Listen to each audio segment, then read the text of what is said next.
Okay, I think hopefully all of you can see me, that the light is high enough in here. If you can't, let me know. My name's Cathy Grady, and I work at the Hub Center. Oh, my camera keeps going dark. I'm going to turn my light on. Thank you. Thank you, Leah. Is that better? Okay, I'm going to assume it's better. Thank you so much. All right, so this is how to Hyflex. Again, I'm Cathy. I work as assistant supervisor at the Hub Center, and that's St. Paul Public Schools. We're located on University Avenue, and then we have another location at the Harding High School on the east side of St. Paul. And I have some wonderful panelists here today with me to talk about all things Hyflex. So I'm just going to get started here. And for some reason, it's not letting oh, there we go. Okay. So the agenda is we're going to do a quick definition of Hyflex instruction.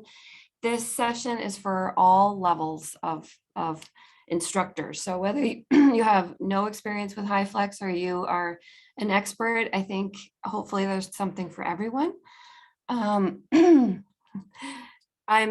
just have to tell you that I'm terrible at multitasking and reading the chat while I'm presenting. So forgive me and just jump in and unmute yourself if you have a question. I haven't seen it. So I'm going to do a quick definition of Hyflex instruction. We're going to introduce the panelists. We're going to do a Q&A with panelists about the technology. And I think that's going to be a big chunk of this presentation because each of the different panelists, each group has a different way of setting up their technology. And so we want to show you that it really can be done in a lot of different ways. Then we're going to talk about lesson planning for Hyflex classes and making them just as good as an in-person class, or maybe better. And then the teaching methods, kind of like, what do you have to think about when you're planning for Hyflex as opposed to just an in-person class. And then if we have time, we'll take questions. But I also would encourage anybody to just jump in if you have a question that's relevant to what we're talking about. And if not, hold it till the end and we'll try to get to it. All right, thanks for being here. So our panelists today, Jethra Cap, you'll see her in a minute, but if you want to turn your camera on for a second, Jethra, there she is. And she's a teacher with Minneapolis ABE. Yitka Sibik, I hope I said that last name right, Yitka. Okay, there's Yitka. She's a teacher in Hopkins, Adult Options in Education. And then we have three people from our program, Stacy Benning, Christine Dreeling, and Leah Olson, all do Hyflex teaching either at Hub Center or Hub at Harding. So welcome panelists, thank you for being here. So my next slide, I'm gonna just define what Hyflex is. I think most people know what it is, but it is a mode of instruction where students can be in the classroom or join from home at the same time in a synchronous class. So the technology really varies that you can use. You can go simple, you can go a little bit more complex, but here we have teacher Tammy. Can you see my cursor? Yes. I'm gonna hope so. Okay, good, thanks. So here we have Tammy Twiggs, and she's not here today because she's teaching a Hyflex class, but she's teaching her GED social studies class here at Hub Center, and she has a camera on a tripod. This was before we had another technology that we have now. She's showing the students at home and the chat here on a TV screen.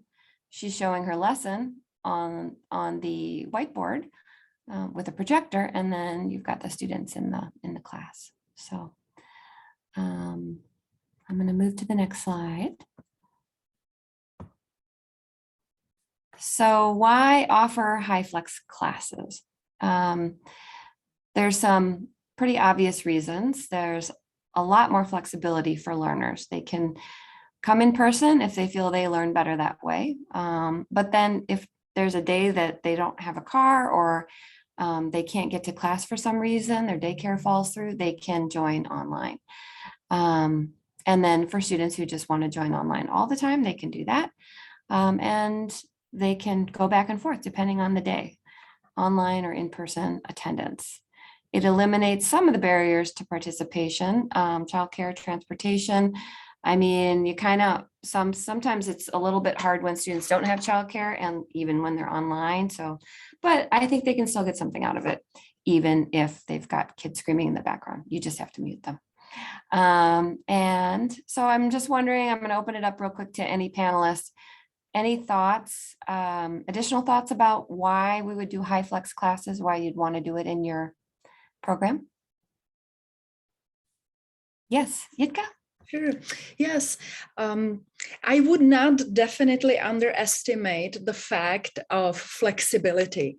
It is not just that our students don't have childcare or transportation. We just need to realize that our students come from different countries, and I keep feeding that inner immigrant in me, so I constantly understand what it means to walk in their shoes. And it's also the way of thinking and what are their priorities. So as people who freshly come to this new country and they are adults, yet they have to compromise while adapting to a new country. You know, this is an opportunity for them to express their cultural norms and beliefs, like staying home with children, and we give them the choice to decide. They are adults and they feel the fact that they are adults.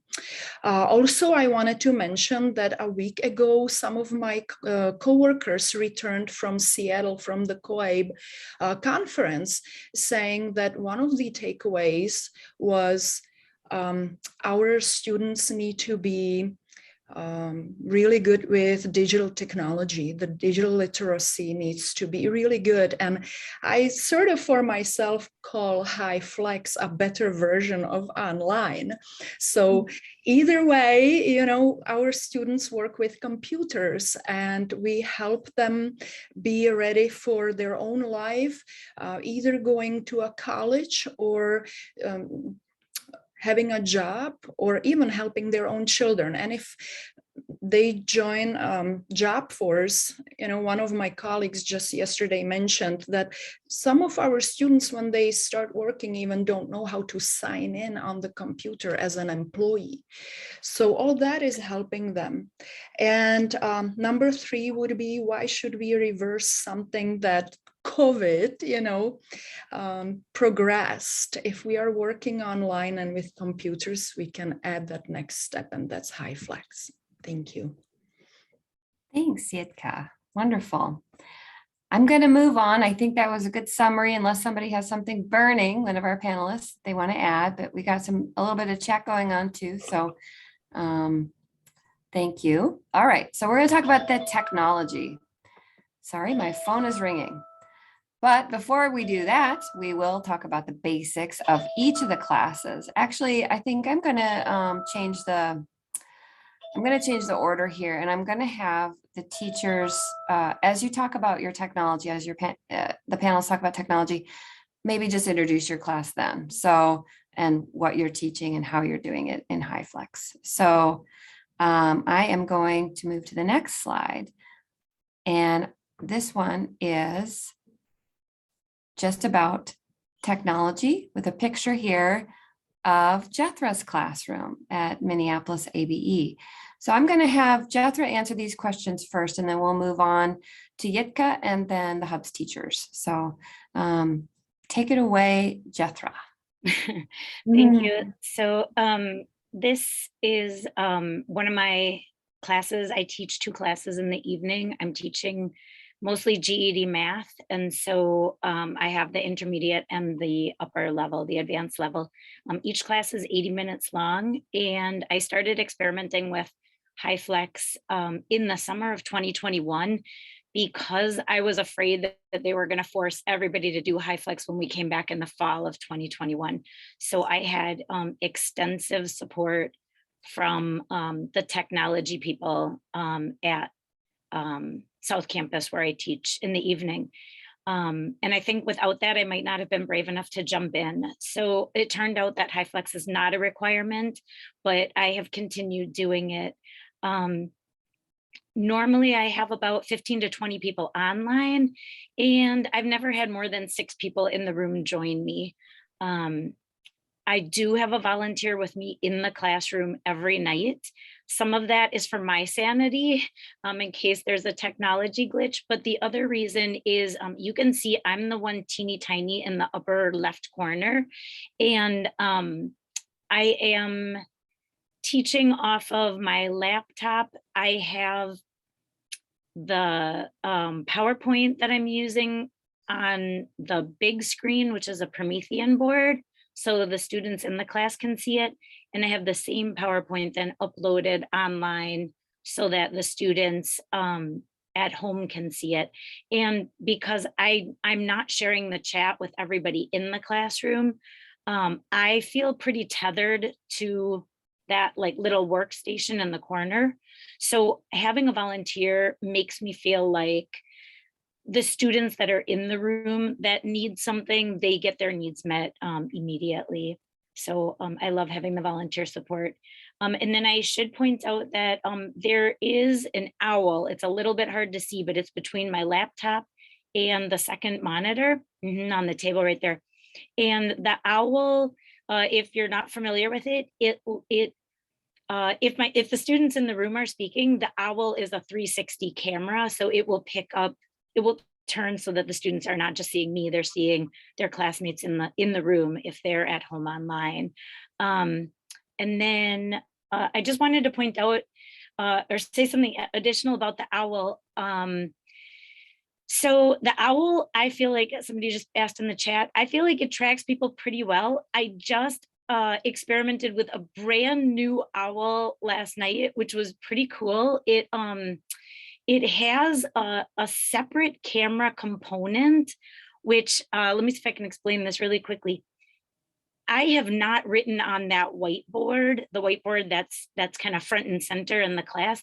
I haven't written on there in 2 years because when we tested it, it was very fuzzy. So there's a brand new owl that the program just bought, which I tested last night for about 15 minutes with the class. And that owl actually tracks the whiteboard. It's crazy. So I'm going to experiment with that a little bit more, but that way, when I write on the board, the people in the room can obviously see it, but it was such a high quality camera that people at home could see it much more clearly. So that was pretty exciting. And then there was just the question about cost. And for me, the district paid for everything. So everything was available except the second monitor was not originally part of like my classroom setup. And that was something that I requested because I had been using a second monitor at home once we pivoted to online. So I think that's it for me.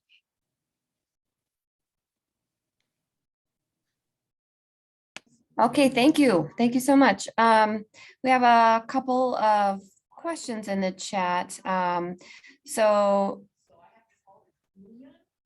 I'm going to turn my video back on. So some people want more information about that owl, and then there are a couple other questions we'll address later. So let's go now. Thank you so much, Jethra. Let's go to Yitka and have her talk about what she's doing at Hopkins.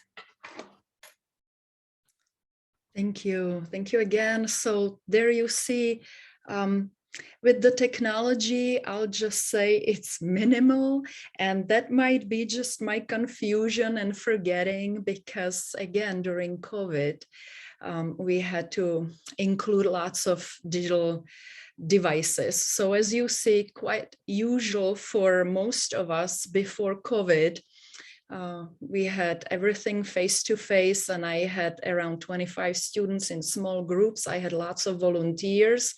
And then simsalabim, magic happened. We were forced to go online because of COVID, and all of our students received computers. The consortium manager applied for lots of grants, if I am correct, and she was successful. We got Chromebooks, so we were ready for being online during COVID. And then during COVID also, there was some finances available to our students in Minnesota. So actually our students received free computers that they could take home and keep. So that helped a lot. So that's number one, that all students were supplied with computers. We teachers have been, thank you very much for switching. Yeah, sure. We teachers also started working with LMS. We started with Moodle and then with Canvas. And I think that was the second very important component, adding all our curriculum online. So it was there. And also number three, everything, all the other digital applications started to evolve and get better on Chrome, like Google Meet and Jamboard and everything else. So that was very helpful.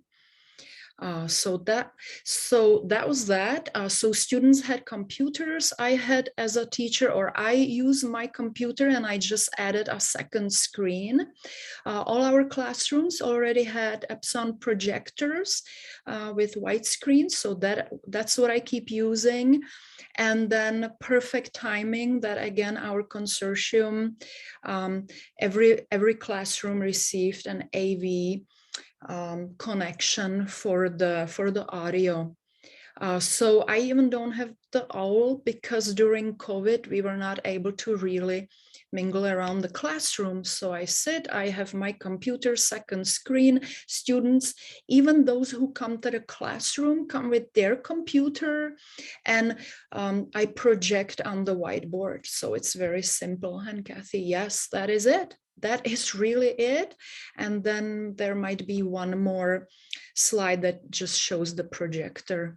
Nah, it doesn't, sorry, but obviously there is the projector. Yes, and that was the addition. Somebody was asking in the chat box how to really include those students who are in the classroom. My students figured that out immediately because they come to the classroom with their computer. They join Google Meet. You can see the arrows. Those two students are already in the Google Meet. So I see them in reality, and they're also on my monitor. So I really don't miss anybody. They can use chat box besides just using Jamboard. Of course, that they can talk, being present in the classroom. The AV gets their voices, and I get attendance as an email. So paperless for attendance. Thank you.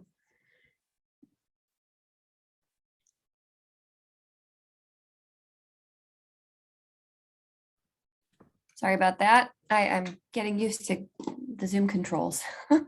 It's been 2 years or 3 years, but I'm still working on it. We are going to talk now. Thank you, Yitka. That was wonderful. And it looks like you really are doing a great job in your classroom. And what a good way to engage the students in the classroom with the students online. So this is Stacy Benig, and she is teaching at Hubbard Harding. I'm going to let her talk for a minute, and then Stacy, you just tell me when to share the video, okay? Okay, sounds great. Hi, I'm Stacy Benig, and I am teaching at an outreach site at Hubbard Harding. And this year I have a just huge classroom. So my setup is a little bit different. I have 2 TVs, one in the front of the class and one in the back of the class. And I have about 10 to 12 students who come to class on a regular basis in person, and about maybe 16 to 20 online. So I have quite a few that are in the Google Meet. And so I had to figure out a way to allow the students in person to see the students online. So I had to play with, where to put my tables. And so I figured out this V form so that I can still see students, they can see each other in the classroom, and then they can see their classmates on the back screen where I project the Google Meet students. And then I have this wonderful swivel in the middle of the class. And with the swivel, you carry a microphone. And so it follows me everywhere I go.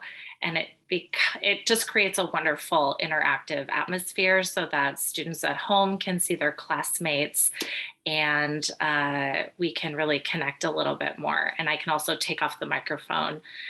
And I think we have more microphones that you can put around the room so that students in the classroom can talk and make it much easier for the people at home to interact with them. I did want to share that this was a big process of figuring out where to put my two computers and where to put the iPad on the swivel so that everyone can see, so that I can connect with my PowerPoint, which I project at the front of the room for students. It just was a process, and it's all been kind of fun. The students in class do a great job of helping me figure out things as well, what works for them and what doesn't. I did want to say that we do have some computers in class that students who are in person can access, so they don't, if they just only have a phone. So that's been really nice for them. Then they can have the presentation a little bit bigger and interact with it. We put everything, I know Yitka was saying that she's used a few different platforms to put all of their material on. And at Hubs, we're using Google Classroom. So we organize everything on Google Classroom so students can come in. And in my class, we use Pear Deck as for our daily lessons. And Pear Deck allows everyone at home and in the classroom to be on the same lesson. So it's actually a wonderful way for me to see what students are doing at home and their work and share it with the students in person and vice versa. We also have used Desmos and Nearpod for interactive activities, but I think that allows for more independent work, where with Pear Deck, I can pace it as an instructor. What else? I've recently, and in the video you guys are going to watch, we were practicing vocabulary with Quizlet, and Quizlet has a live feature. You can either do the classic feature or a checkpoint feature. And the checkpoint is nice when you're just starting to learn the vocabulary. Maybe you introduced it the day before, and then the students can practice. But what we didn't know is it goes from multiple choice to typing with the checkpoint. This was our first time doing it with checkpoint. So in the video, you're going to see that we were all suddenly confused because we went from a multiple choice to suddenly having to type, which was really hard for those, especially with phones and maybe just not knowing the spelling very well for the vocabulary words. But Quizlet is really fun for a Hyflex class because students, unlike Kahoot, where you need to have two screens, students need two screens. Quizlet is just the one screen, and you can use it as like a competition, which we did the next day, and students just loved it. Or you could just do it for introducing or practicing some new vocabulary, and students just need the one screen for it. So it's a really fun way to bring the Hyflex class together, the Google Meet students and the in-person students. Mm-hmm. And it's fun because I can walk around the class and see what everybody's doing, and the swivel follows me as we go. So I think, Cathy, you can play that quirky video. Okay, it's real short. Here it is.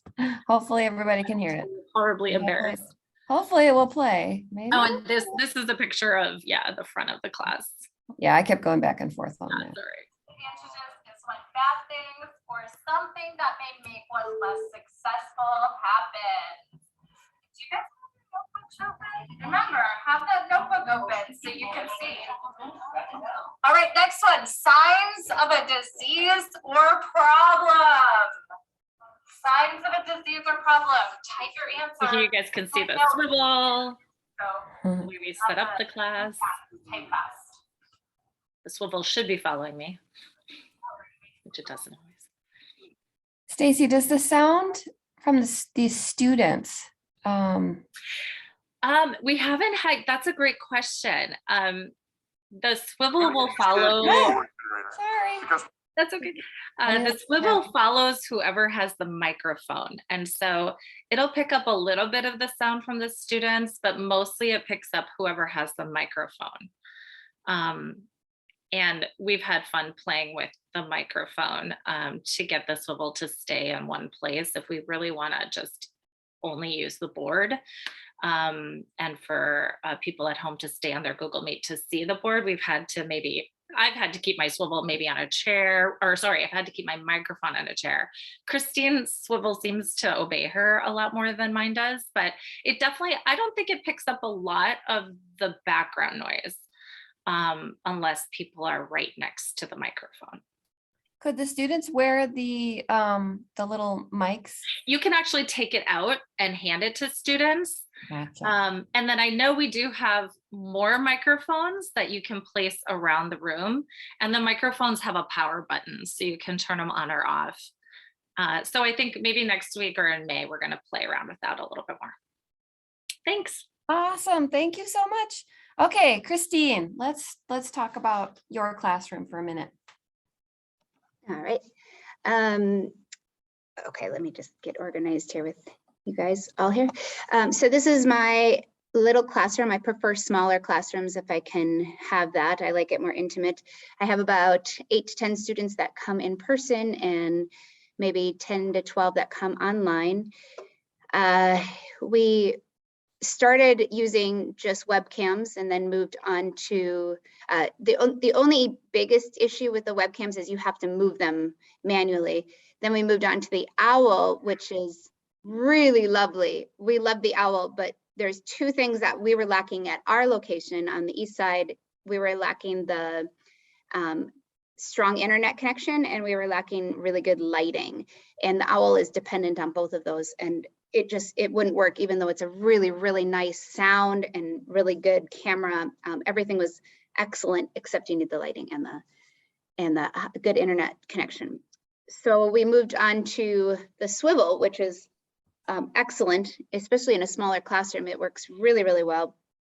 From my experience, we also had an internet issue where it kept cutting, my Google Meet kept cutting out daily. So I talked to a lot of tech people, and we got that solved by getting an Ethernet connection. So now both my computers are connected to Ethernet, which solves a lot of, well, it solves everything. Like that's we can trust that it's going to stay for the entire class, which has really changed everything. It's really great.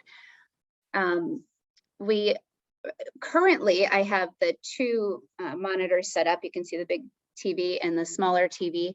The smaller TV holds my students, and the larger TV shows my presentation. What I am really currently working on, that's one thing with Hyflex, is there's always new stuff to learn, and it depends on how far you want to go. So you can keep your Hyflex class extremely simple and basic, which is very nice, or you can go crazy. So one thing I'm working on now is how to create a Hyflex class that only uses one computer and extends the screen. That's what I'm working on today after this meeting, actually. And then also how to, well, that's basically it. That's the hardest part for me, is how to do that and get 2 screen connections into one computer. So that's what I'm trying. That's my newest thing. What else did you want to know? I think everybody's extremely interactive between at-home people and in the classroom. I'm teaching the highest level ELL, and they really want to be a part of each other's lives, which is so great. So we have a lot of fun. It's really interactive, and the students poke at each other and push each other online and in person back and forth all the time. And it totally feels like a family. Right now they're using computers in the classroom because they're doing a big project, but typically they don't use any computers in the classroom. They don't have to use any technology, but if they want to participate on Pear Deck, they can. If you go back, one of the pictures shows the whiteboards around the room. Yeah. Okay, here we go. I have whiteboards around my room for people that are in person. Can you go back another one maybe? I don't know. No, it doesn't show. Can you see whiteboards on there? Nope. Oh, Yeah, well. we can see some whiteboards. I mean, yeah, I have the just little whiteboards all the way around my room. here's that- one. Okay, that the students in person can work on with partners, and that's a benefit of being in person is they get to work with partners on different things because it forces them to speak in English. It's lovely. And then the ones online, I put into breakout rooms a lot to work together.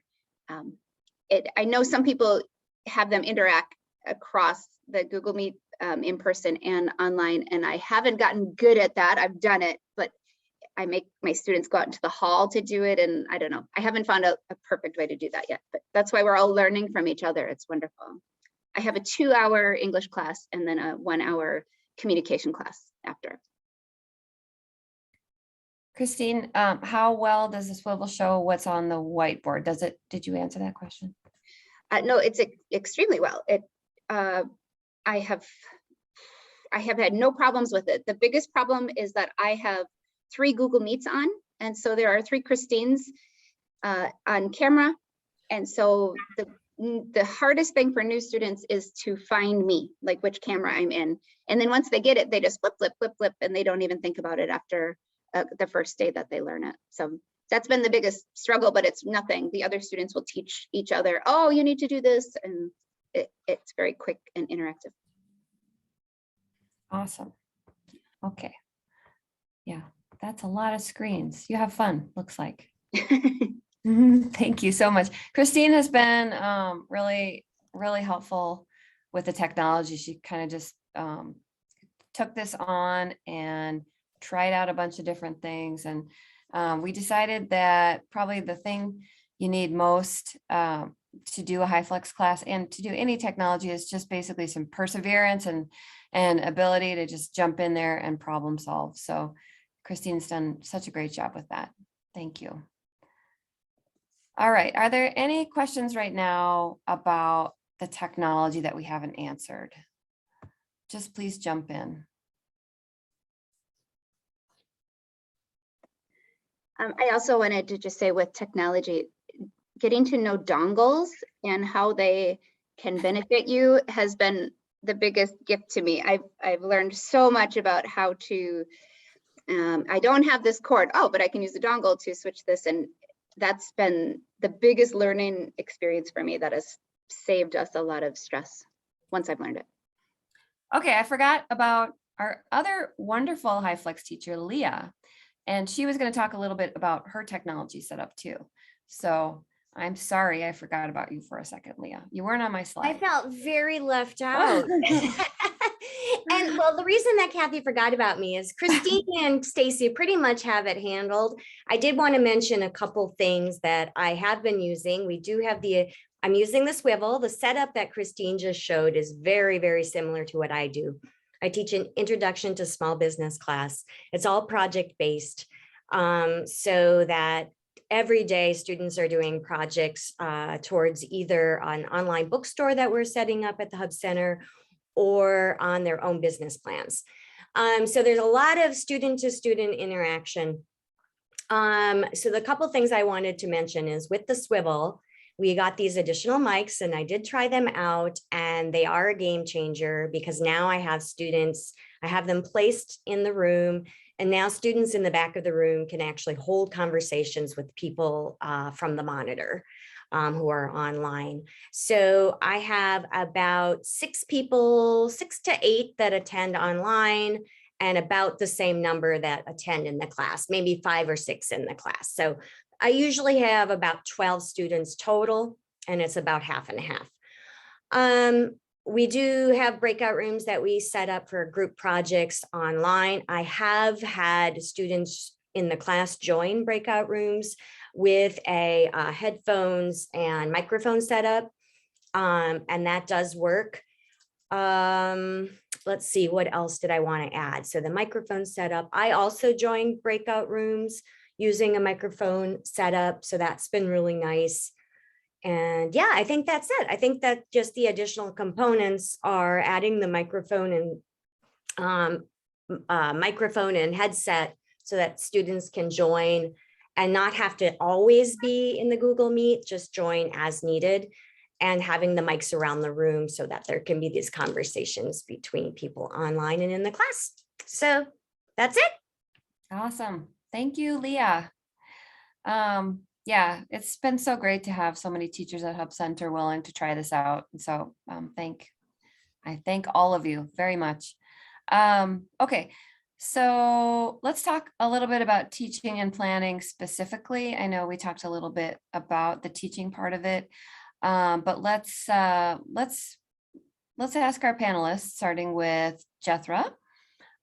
Just these questions, just address whichever questions seem most relevant to you, Jethra. Yeah, so I was thinking a little bit about this, and I feel like planning for me has been the same, but I spent that first year of COVID really rethinking how students were going to be seeing my PowerPoint on their computers or their phones, as opposed to the huge Promethean board in the classroom. So that I did some reformatting that way. So now that those are pretty much modified, I feel like planning is the same.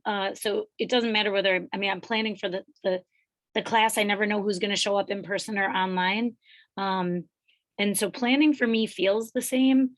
But teaching, I still don't feel comfortable. On the days that a volunteer doesn't show up, can I do it? Yes. But I do feel like the students in the classroom have to advocate for themselves so they don't feel neglected. One of my biggest challenges, like I said, has been I'm tethered to the laptop so I can see what's happening in the chat. Then if I'm addressing a student that's in the room and go over to help them, I'm not seeing what's going on in the chat. I should point out that while it seems like a lot of you are using Google Meets, which is amazing, the platform that we use is Schoology. And Schoology, while students can share their webcams, they don't see each other. I don't know if it's a privacy setting or what. I don't know if it's the version we use. But so sharing a webcam has never been a big deal because the only one that's going to see them is me. So I think that really cuts down on that interaction. Although students, a lot of them have known each other from before COVID. So we were celebrating somebody passed the GED math test and people at home were all like, congratulations on Khalika. They type it in the chat or they unmute and say it. But so anyway, back to the planning and teaching. Teaching, I feel like, has been a little bit more challenging because I feel like I'm doing two jobs in one. And I think that was about it. The question about does it get easier with time? I was thinking about this just because at first I was going to say, no, it doesn't get easier. There's always something new with the technology or some new feature that all of a sudden Schoology changed something and I wasn't trained on it or not aware of it. But I think maybe it gets a little bit easier. But I don't know. The learning curve for the technology, I don't know. Every time there's new students, then that learning curve for them at least starts all over again. So I think that's about all I have to say about the teaching and planning. Yeah, my colleagues will jump in and add. That's such a good thing to remember is not only are you learning the technology, but your students are learning the technology. So every time you have a new student, you have to kind of take that into account. So Yitka, do you want to address one or more of these questions about planning? Yes, thank you very much. I wanted to mention something that is attached to the teachers' teaching and planning. It's volunteers and substitute teachers. So we need to also realize, and we are at that point at the consortium where I teach, that volunteers who helped before COVID aren't really trained for online teaching and online helping, perhaps then for the Hyflex. Same it is with substitute teachers. It is very hard now, for example, for me to find a substitute teacher who would be willing to do at least online, if not Hyflex. So we need to be aware of that fact. Besides that, obviously, we need to be very good friends with the IT department. Thank you. Okay. There's a very interesting discussion happening in the chat about which platforms people use. And so you can obviously monitor that, but let's go to Hub Center teachers now. So who wants to start? Christine, Leah, Stacy?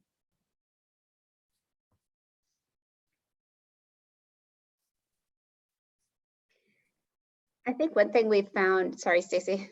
I think one thing we found is that once you plan like this big, beautiful thing, you want to be able to reuse it in future years. I think all of us have put a lot of work into making this as great as possible, and put a lot of work into preparing these amazing lessons, because that's just who we are as teachers. But we want to be able to reuse it again so we're not exhausted next year. That's just one little thing. Great point. Yeah, just to piggyback on that, we definitely are putting more time into lessons that we did for just the face-to-face. And when I do my lesson planning for Hyflex, I start with what do I want to happen if it were in an in-person in the classroom? Like, what's the most interactive way that I can do this, reach my objective for my lesson? And then I think, okay, so now how do I translate that online? What applications do I use that are student friendly, that I can teach the students to use pretty easily? And then I think, okay, now can I do the in-person thing the way I had envisioned it? At the same time, the other students are doing it the way for online. And then I make a decision if I can have the students in class be doing it in a different way, or if they both use the app. So often I have all of my students use Jamboard for different group activities, but the in-person people are in groups physically together, working on Jamboard, discussing it, adding things, and my online students are in breakout rooms on Jamboard in the discussion. And I could do cross, I haven't done it on Jamboard where I do people from in class into the breakout rooms, but that would be possible as well. So yeah, starting from the framework, what would I do to have the most effective lesson in class? Then thinking about how do I translate that into an online lesson? And then thinking about them together, what compromises, what can I truly sustain and handle and manage with the two of them happening at the same time? And then coming up with sometimes a compromise, sometimes something better than I had originally envisioned for in person. Wow.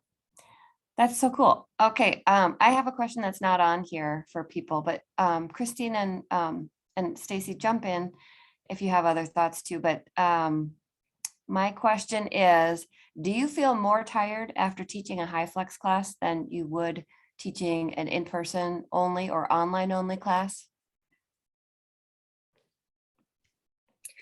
I would definitely say at the beginning, you are, even now, I'm just going to be honest. I am, because I am always focusing on what's right in front of me. And so I am constantly having to remind myself to engage my online learners if they're quiet.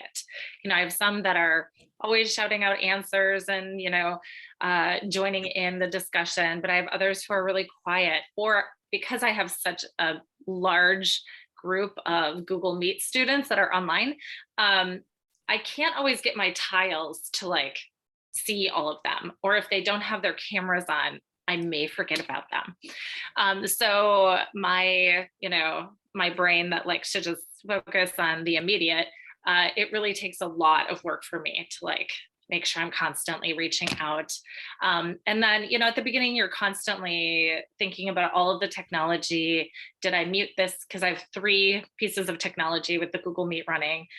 Did I mute that one? Did I turn the camera on for that one? Did I plug that one in correctly? There's all this going on in your head. And so it definitely gets easier, but I think mentally you do have to keep taking a breath and being flexible and, yeah, so it is a little bit more tiring. Yeah, I see it as kind of a multitasking adventure. It is, yeah. That's a great way of putting it. I like Christine. Christine. I was actually, I don't remember what I was going to say, so I'll just mute. Oh, you'll remember. When you remember, just jump in, okay? Okay, we're gonna move on. We got 10 minutes. We're gonna talk about methods, and this isn't like completely separate than the last slide. And we also did address some of these things already in with people's discussion, but how do you engage learners attending in 2 ways at the same time? And go ahead. What I was thinking, that the reason that I don't get as tired as maybe other teachers do is because I keep it very open, where I don't have them raise their hand digitally. I don't have them write in the chat at all. I just have them speak when they want to speak, just like they would in the classroom. It's not formal, it's very informal. And to me, that makes it easier because I don't have to think about them. When they participate, they participate. If there's something where I'm having them practice something specifically, then I have to make sure I pay attention to who's in the class and make sure everybody, participates in it. But typically, because they're higher level, maybe they have more control over themselves of when to speak properly and whatever. I know it's much more chaotic at lower levels. To answer another question that was in the chat, if for level A, I had two other teachers talk with me about this, that they started their classes all in person for level A, for the beginning level. And then they could train the students very slowly. And then after a month, they switched to online. And that was, I think, a stellar plan. We haven't tried that with level A at Hub Center, but I think that's a really good, train them in the classroom and then let them be free. I think that's a great idea too.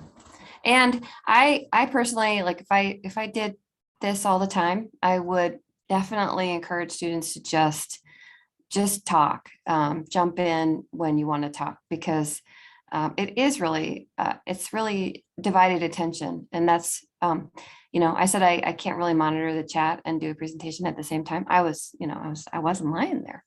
So it's hard. Okay, so, and I thought Leah's point, Yitka, just one second. Leah's point about start with what you would do in person and then translate it. I love that. I think that makes so much sense and probably makes for a much more high quality class, Hyflex class. Okay, Yitka wanted to say something. Somehow Yeah, thank you very much, Cathy. If you could please go to the next slide.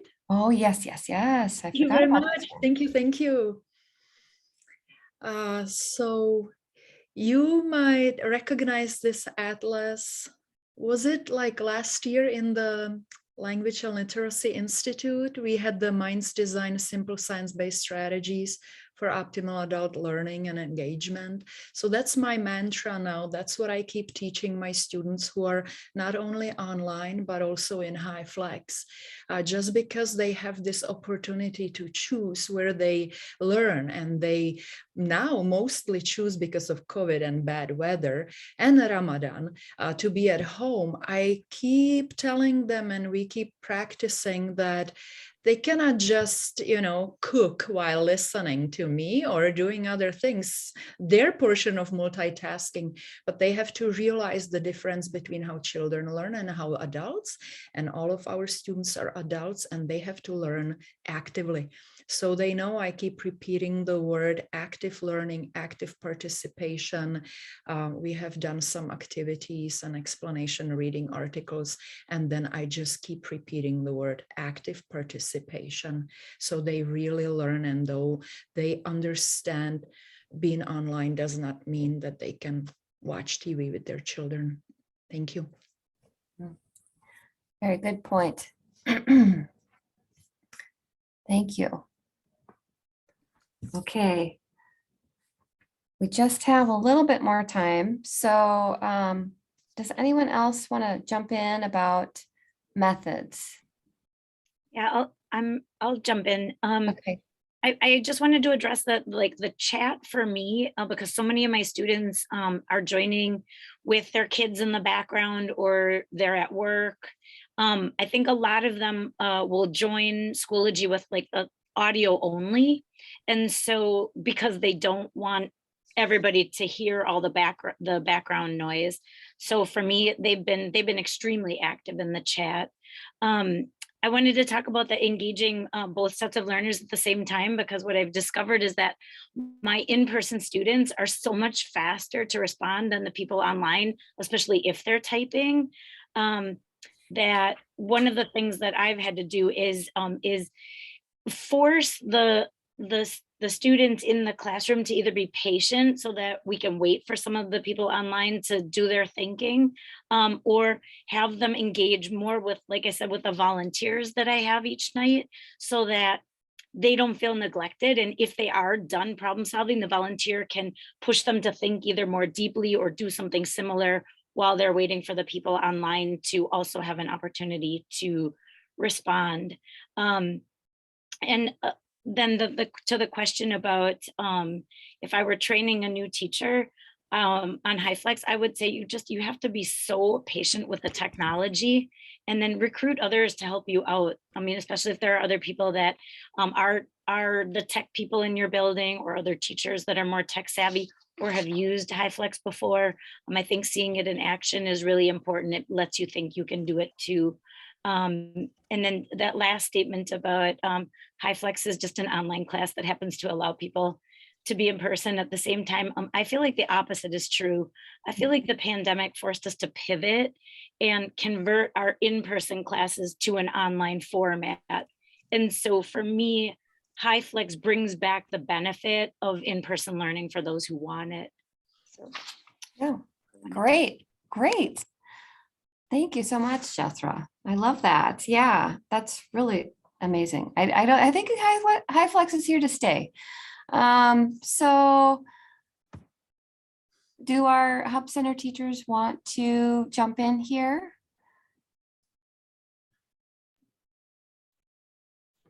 I think I kind of covered some of my methods already, so I don't have too much in addition. I just really love with what Jethra said right then. I do think that methods have to consider the benefits of what people are coming for in the classroom. And then to the level of ability and experience that we have, try to offer that benefit. And the other thing about training new teachers, I think, yeah, make sure they're well trained online. I think having had a lot of experience teaching materials online has allowed me now to combine the two areas. I think that it would be really tricky to put somebody who's an in-person teacher and all of a sudden they're doing Hyflex. Yeah, that's my 2 cents. I think you're right. Anyone else from Hub Center? Okay, well, let's move on then. We're gonna just have questions from the audience, if I can get this slide advanced. Yeah, so if there are participant questions that we have not answered, please jump in. I would prefer if you would just unmute and talk. If you'd rather chat, that's totally fine.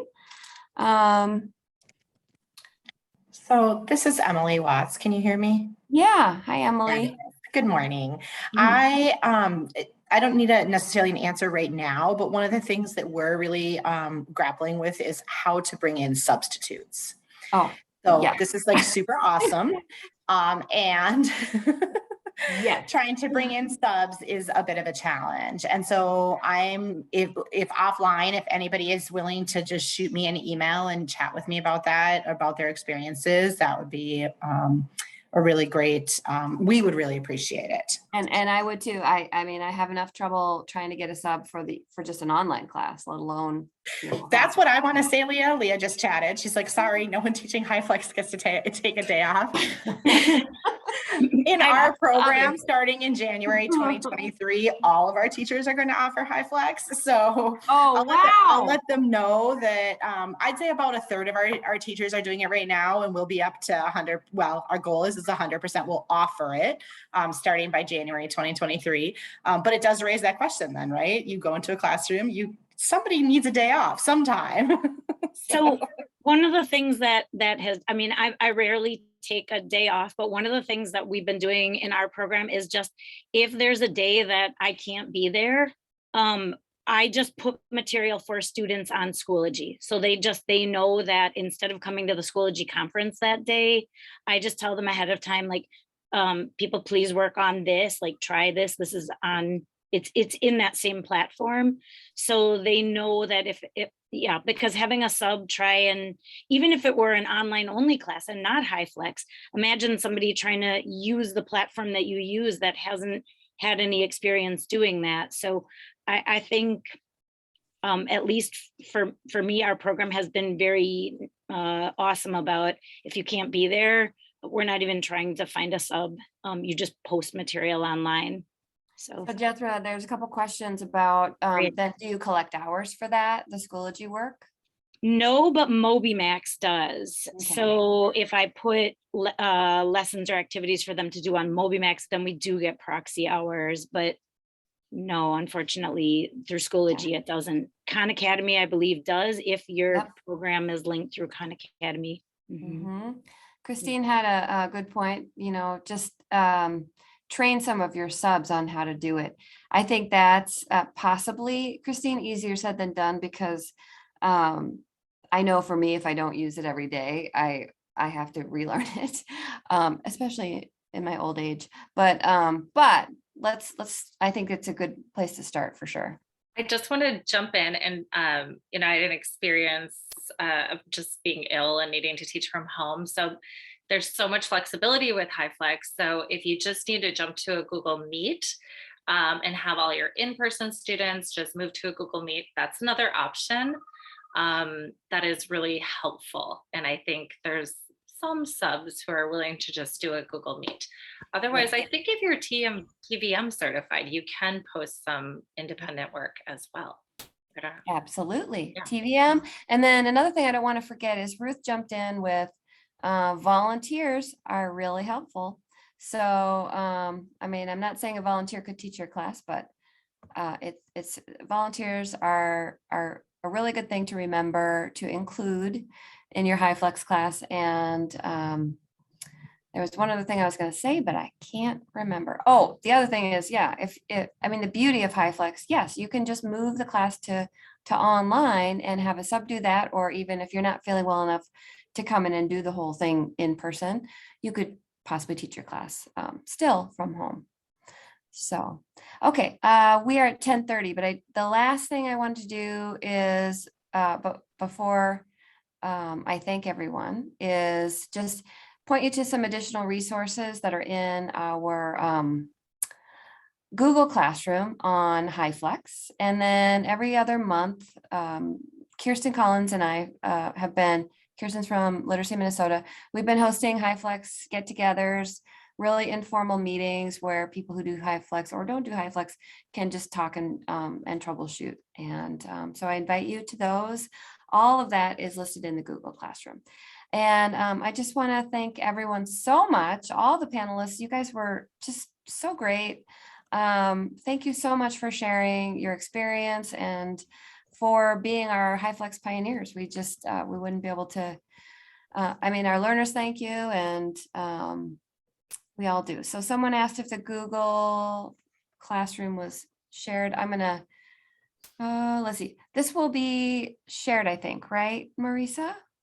Yes, Okay. these materials will be in the participant folder, which is linked from the flyer. And speaking of the flyer, let's get that in the chat again. So yes, after the conference, you'll be able to go into that participant folder and you'll get access to all of the PowerPoints, and there'll be live links there as well. And this chat was just really, really active. And so we will make sure to download the chat, pretty it up a little bit, and get that to our presenters and also to you for possible follow-up. So thank you so much, Cathy. Thank you, all of our panelists. What a great session. This has been so, so impressive and helpful. The next session starts then at 10:45, everyone. So you can follow the links in the flyer to get to your next session. And we will see you there. Have a great rest of the conference. Thanks, everybody.